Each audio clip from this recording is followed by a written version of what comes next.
Welcome to Basic Brewing Video. I'm James Spencer. And I'm Andy Sparks. We are here sitting on, as the sun sets gently in the west, we're sitting here on Andy's deck, and it's gorgeous. It is a beautiful evening. And we're talking about our trip to Denver, to the Great American Beer Festival. Did you have a good time, Andy? Oh my God, what a great time. Always have a great time at the beer festival for sure. We've decided to go every other year.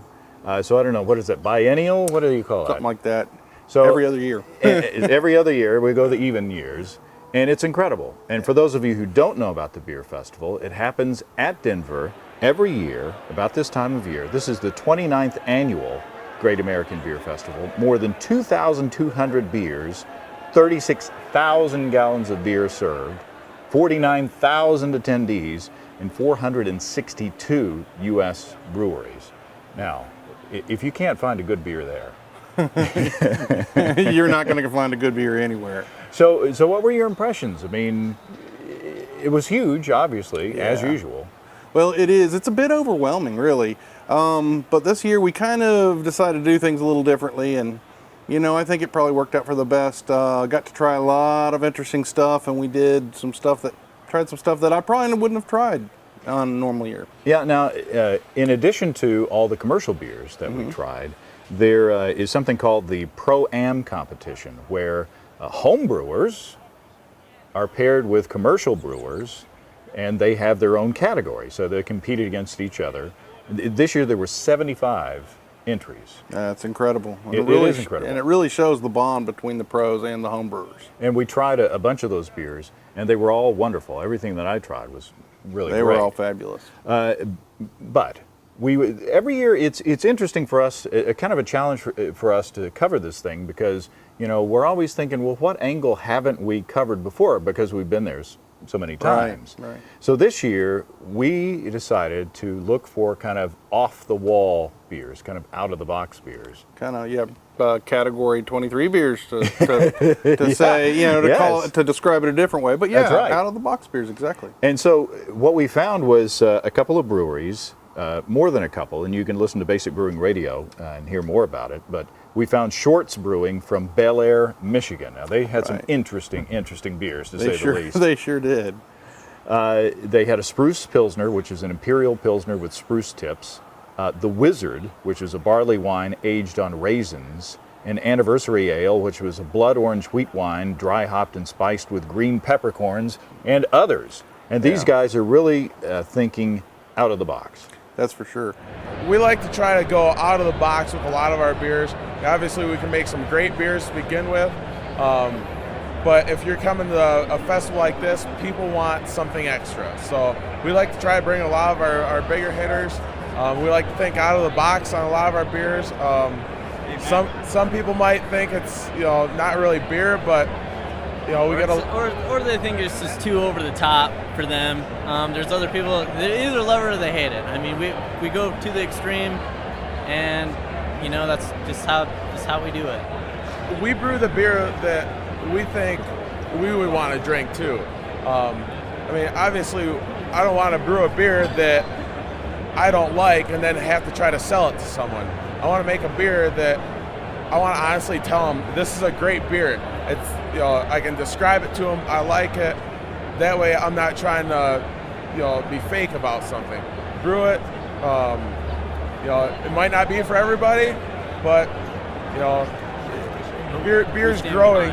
Yeah, beer's growing so much that, I mean, why not think outside the box? You know. These guys had an extremely long line, so that's it gives an indication that people are looking for something different. Yeah, that's true. A bunch of people were piled up in this line, and there was several breweries around the country, around the exhibit, that had these kind of long lines, and they weren't necessarily the ones that you'd normally expect. Mm-hmm. Now, we did see, like, New Glarus for the fruit beers. We did see the long lines for them, and for Dogfish Head, but it was interesting. It was good to see some of these smaller brewers getting some attention. Another one that we found was Three Skulls out of Seattle. And we talked to the brewer, Jeff Smiley, because the beer that caught our attention was something called Buccaneer Bacon. The malt, the smoked malt that goes in this is 85% of the malt is smoked malt.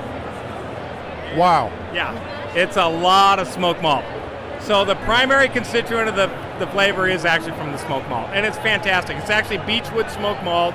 There's only one town in Germany that does smoked beers, and that's Bamberg, and my malt comes straight from Bamberg. So it's like, it's very German, it's unique, and the bacon adds just a little bit of flavor to it. It's quite yummy.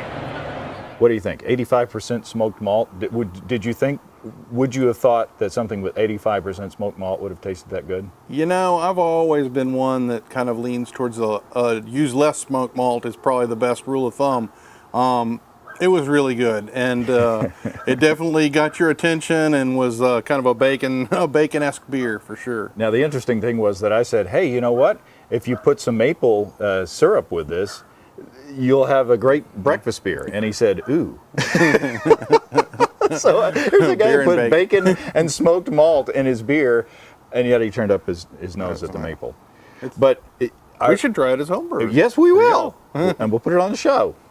But we didn't stop there. We went to the Sam Adams Longshot brunch, where they announced the winners of the Longshot competition. And for Basic Brewing Radio, we got interviews with all the contestants. So be sure to tune in next week for that show. But as you mentioned before, or alluded to before, this was something different that they did this year. Right. They this year they decided to go kind of in search of kind of more different kinds of beers. So they decided this year the contest was going to be based around category 23 specialty beers. Kind of anything that doesn't fit into a normal category can go in here. So really a lot of unique beers this year for sure in the contest. And we have to congratulate Richard Roper from Georgia. He brewed a Friar Hop Ale. Illinois resident Rodney Kibsey had a blackened hops beer. And was Rodney the two-beater? Yeah. This is his second time to be in the six-pack. So. That's incredible. And this is the second time they've had a repeater.